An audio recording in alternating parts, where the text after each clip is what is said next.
بسم الله الرحمن الرحيم. قرآني نبض حياتي، قرآني طهر ذاتي، قرآني عصمة أمري، قرآني طوق نجاتي. قرآني نبض حياتي، قرآني طهر ذاتي، قرآني عصمة أمري، قرآني طوق نجاتي. آيات الله حمتني، غمرتني بالبركات، تحفظني من همزات الشيطان ومن زلاتي. آيات الله حمتني، غمرتني بالبركات، تحفظني من همزات الشيطان ومن زلاتي. أعوذ بالله من الشيطان الرجيم. بسم الله الرحمن الرحيم. الحمد لله رب العالمين، بارئ الخلائق أجمعين، وصلى الله على محمد وعلى آله الطيبين الطاهرين وأصحاب الميامين المنتجبين. Pada kesempatan ini kita akan melanjutkan seri pembahasan pandangan filosofis dan teologis Mulla Sadra. Pada kali ini kita akan membahas suatu tema yang penuh dengan diskursus, yaitu kekekalan dalam azab. Sebagaimana kita memahami bahwa kebanyakan kaum beragama meyakini bahwasanya manusia yang kafir terhadap agama ilahi, mereka itu akan kekal dalam azab. Namun terdapat pandangan beberapa pemikir, baik itu filosof maupun urafa, meyakini bahwasanya tidak terdapat kekekalan dalam azab. Jadi masalah kekekalan dalam azab merupakan salah satu masalah yang mengundang perdebatan di kalangan teolog, filosof maupun urafa, yang mana dari sisi ada atau tiadanya masalah ini dengan akal argumentatif. Terdapat banyak ayat suci Al-Quran dari segi teks, dari segi nakli, yang menegaskan kekal dan abadinya orang-orang kafir dalam neraka. Al-Quran dalam berbagai ayat mengisyaratkan seperti khalidina fiha, yukhallidu fiha, azabun muqim, ma hum bi kharijina minan nar, darul khuld, fiha khalidun, fi azabihim khalidun, fi jahannami khalidun, khalidina fiha abadan, khalidina fiha ma'adamatis samawatu wal ard, serta dalam bentuk ibarat-ibarat lainnya. Nah, ini kalau kita mau merujuk semua di dalam Al-Quran, itu terdapat di dalam surah Al-Baqarah ayat 39, 161 hingga 162, surah Al-Maidah ayat 37, surah Al-Furqan ayat 69, surah Al-Imran ayat 88, surah Al-Ahzab ayat 65 dan lainnya. Demikian pula dengan riwayat-riwayat yang kita tidak menukilnya di sini, itu banyak sekali yang menjelaskan hal senada dengan apa yang disampaikan oleh ayat-ayat suci Al-Quran. Nah, sekarang muncul permasalahan dalam aspek ini. Ya, kita sudah kutipkan ayat suci Al-Quran, bahwasanya ya ayat suci Al-Quran menjelaskan adanya keabadian dalam azab, adanya kekekalan dalam azab. Nah, oleh sebab itu ya istilahnya sebagian berkeyakinan bahwa hal ini tidak sesuai dengan prinsip-prinsip akal dalam beberapa sisi. Ya, di sini kita mengajukan ada 3 ya kritikan terhadap permasalahan ini. Ya, minimal 3 yang kita bawakan di sini. Pertama, masa hidup dan usia manusia di dunia ini itu bersifat terbatas. Demikian pula dengan dosa yang dilakukan itu pasti terbatas. Nah, karena keadilan Tuhan, maka melazimkan adanya kesesuaian antara perbuatan dan akibat, serta dosa dan hukuman. Maka niscaya tidak akan ada keabadian dalam azab. Sebab bila ada, ini berarti bahwa Tuhan memberikan hukuman yang abadi dan tidak terbatas pada hamba-hambanya atas dosa hamba-hambanya yang singkat dan terbatas, dan ini tidak sesuai dengan sifat adil Tuhan.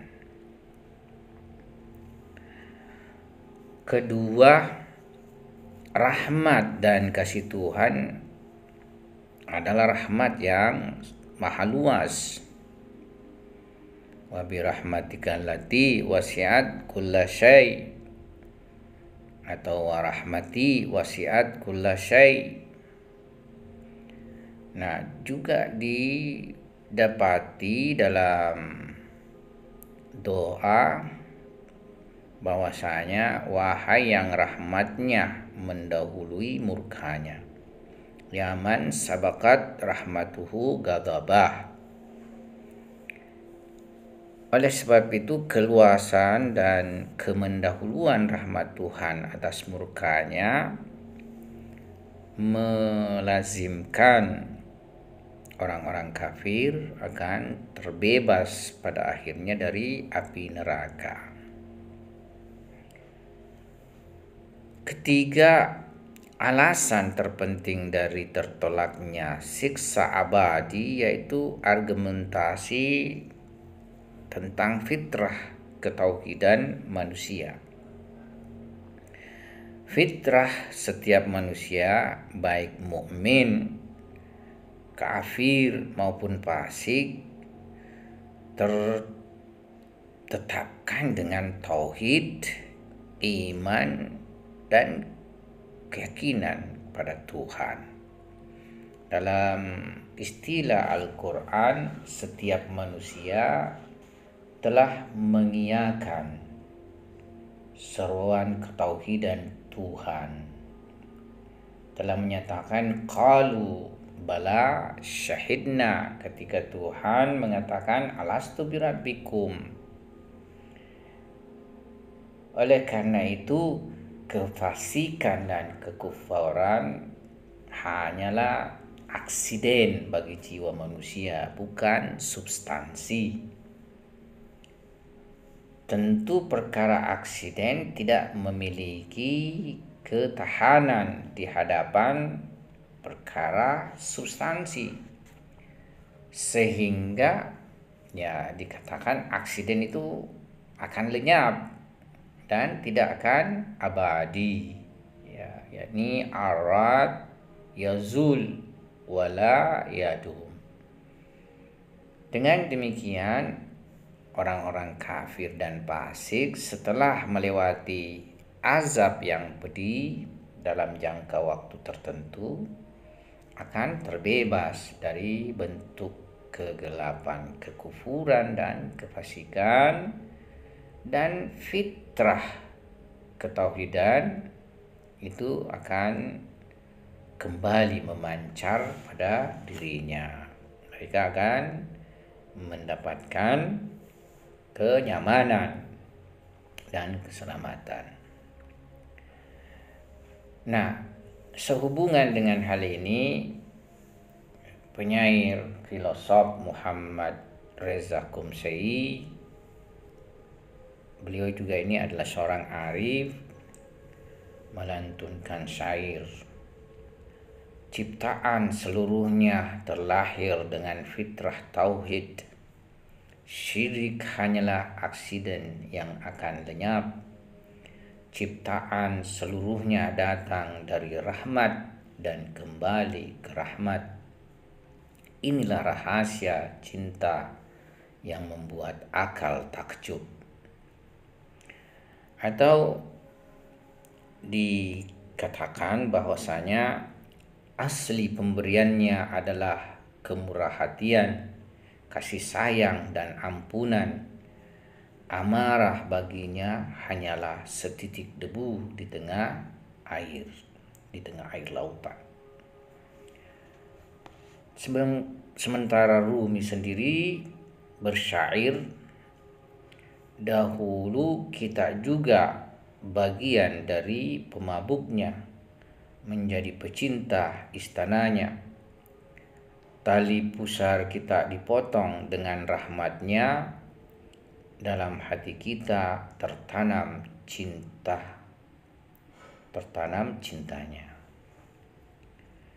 Nah, sekarang kita akan menelusuri pandangan filosof hikmah muta'aliyah Mullah Sadra. Mullah Sadra pada dasarnya itu mempunyai dua tahap pandangan terhadap masalah ini. Pandangan pertamanya itu sangat terpengaruhi oleh pandangan Urafa, khususnya Syekh Akbar Ibnu Arabi, yang meyakini ketiadaan keabadian di neraka, ketiadaan azab, maksudnya ketiadaan kekekalan azab di neraka jahanam. Namun dari karya terakhirnya, ia sendiri lantas menjelaskan yang sifatnya menyatakan tentang keabadian azab neraka. Nah, kita pertama akan menelusuri pandangan pertamanya. Ya, jadi Mullah Sadra termasuk salah seorang di antara mereka yang mengakui terdapat pertentangan dalam masalah ini. Maksudnya pertentangan antara nakli dengan akli, ya, sehingga perlu ditakwil.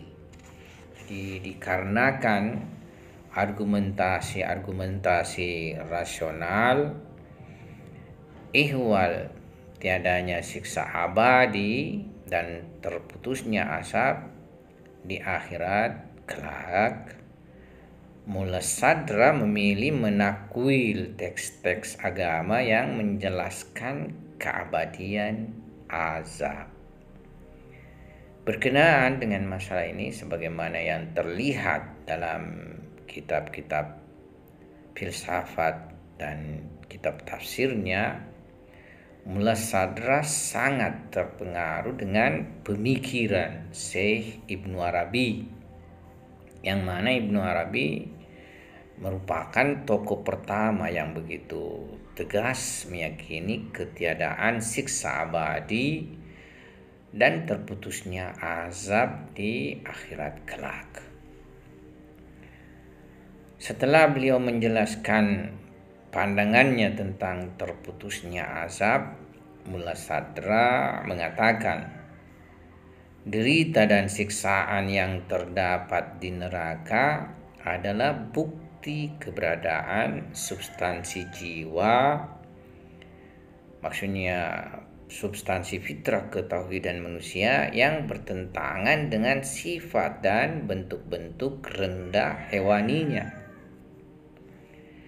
Dan dua hal yang bertentangan tidak akan mungkin bertahan secara bersamaan, sehingga melazimkan lenyapnya salah satu di antara keduanya. Substansi jiwa manusia tidak akan pernah hilang dan lenyap.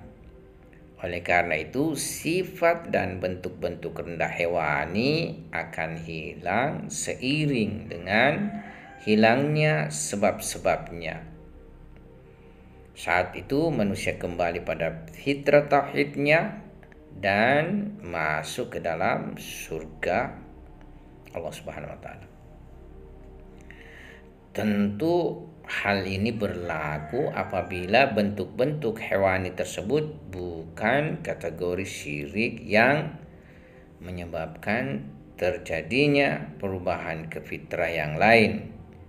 Ya, ia akan terbebas dari siksa dan derita. Di sini kalau kita lihat ibarat Mullah Sadra sedikit terjadi kontradiksi dengan adanya penjelasan beliau tentang bahwasanya yang berlaku yang tidak akan mendapatkan keabadian azab ya adalah mereka yang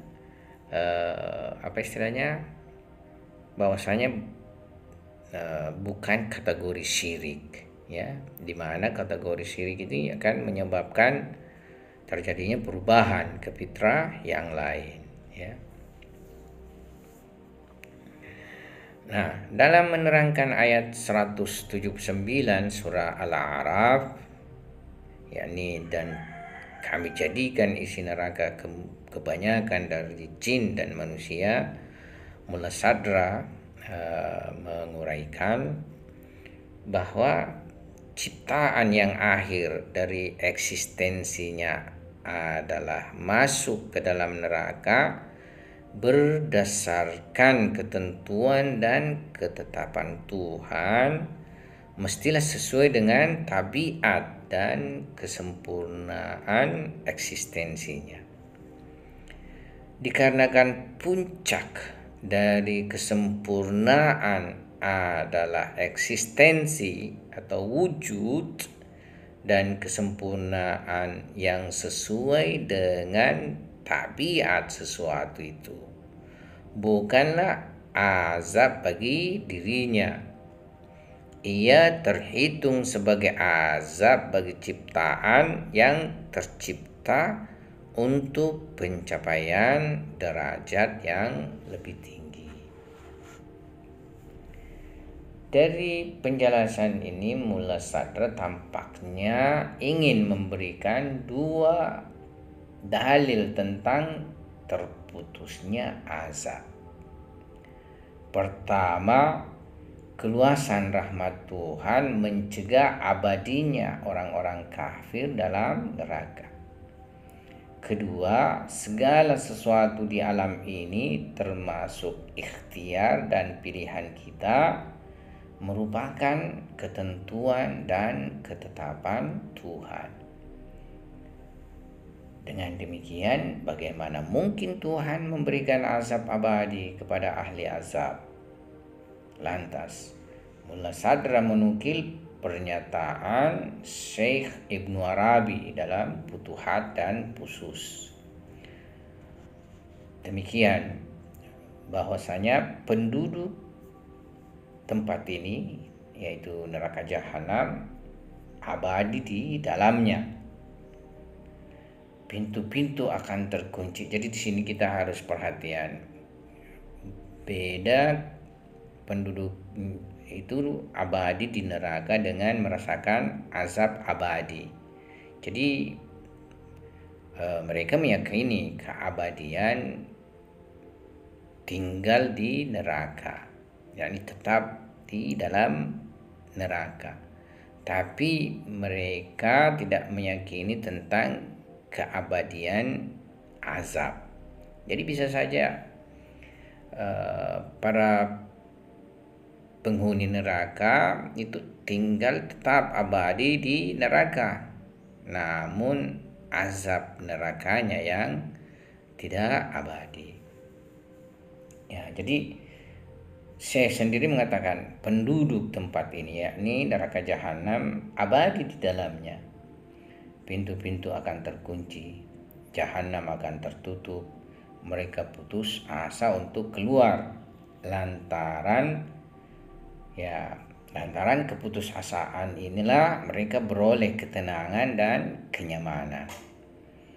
Hal yang melebihi kecemasan mereka untuk keluar dari neraka adalah dikarenakan mereka melihat bahwa Tuhan yang Maha Pemurah, di antara yang pemurah, mengeluarkan beberapa manusia darinya. Pada hakikatnya tabiat mereka itu lebih sesuai dengan tinggal dalam neraka. Jadi tabiat penghuni neraka itu lebih sesuai dengan tinggal dalam neraka, bukan keluar darinya. Mereka adalah orang-orang yang dikondisikan oleh Tuhan sehingga mempunyai kelayakan untuk tinggal di neraka. Keluar dari neraka adalah kerugian bagi mereka. Mereka bahagia di dalamnya setelah putus asa untuk keluar. Dan inilah nikmat yang mereka rasakan untuk pertama kalinya setelah berakhirnya masa kesulitan azab. Azab dan kepahitan berubah menjadi izab dan manisan. Derita menjadi lenyap dan yang tersisa adalah izab, yaitu manisan, yang merasakan manis. Itulah mengapa dinamakan azab, lantaran akan berujung pada rasa manis. Seperti orang yang demam akan mendapatkan kesejukan ketika ia diberi uap panas. Ya, sebagai kesimpulan bahwasanya berkenaan dengan masalah kekalnya manusia dalam azab, terdapat pertentangan antara akal dan agama dalam anggapan sebagian para urafa dan filosof, sebagaimana yang kita lihat Mullah Sadra pun meyakini itu, hingga ia memilih memberikan penakwilan terhadap teks, terhadap ayat-ayat suci Al-Quran dan riwayat-riwayat Ma'sumin alaihissalam. Nah, kita tentunya akan menganalisa dan mengevaluasi pandangan ini. Setelah itu kita juga akan menyinggung perubahan pandangan Mullah Sadra. Namun untuk tidak membuat kita letih dalam pembahasan ini, kita bahas saja istilahnya tidak panjang lebar. Nanti kita akan membahas kelanjutannya pada sesi berikutnya. Nah, kita juga nanti setelah menyinggung pandangan kedua Mullah Sadra yang sesuai dengan ayat suci Al-Quran, dan menurut beliau setelah melakukan semacam khalwat serta perenungan yang dalam, justru menyimpulkan pandangan yang sesuai dengan teks atau nakli. Nah, Dan yang terakhir kita akan bawakan pandangan Al-Matabai yang lebih mengalir, bagaimana beliau menjelaskan kesesuaian antara teks yang menyatakan keabadian dalam azab dengan tinjauan akal argumentatif ya. Dan kita harus mengetahui Al-Matabai sendiri adalah seorang arif, tapi beliau tidak mengungkap hasil mukasyafahnya dalam hal ini. Saya pikir sekian ya, jangan istilahnya sampai di sini saja mendengarkan pembahasannya, karena kita akan menuntaskan pembahasan ini sampai pada penegasan tentang bahwa teks tidak perlu ditakwil ya, bahwasanya akal pun bisa sampai pada pandangan tentang kekekalan azab. Sekian, wabillahi taufiq wal hidayah. Assalamualaikum warahmatullahi wabarakatuh. نبض حياتي قرآني طهر ذاتي قرآني عصمة أمري قرآني طوق نجاتي